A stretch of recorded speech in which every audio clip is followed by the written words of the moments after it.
So can a $30 hairdryer really compete with the super fancy ones? Yes. Yes, it can actually. This is the Wavytalk Ionic hairdryer.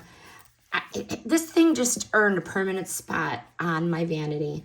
Lightweight, super cute, rose gold, just love it.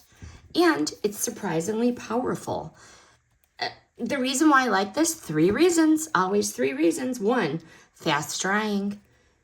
This one has an 1,875 watt motor, so it really does dry fast.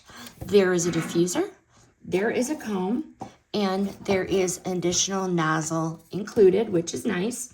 Perfect for curls, perfect for blowouts, or just stretching out that wash day. But the Ionic tech actually works. So just turn it on.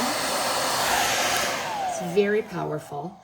And my hair felt smoother and shinier, really just after the first use. But bonus, it's really not obnoxiously loud.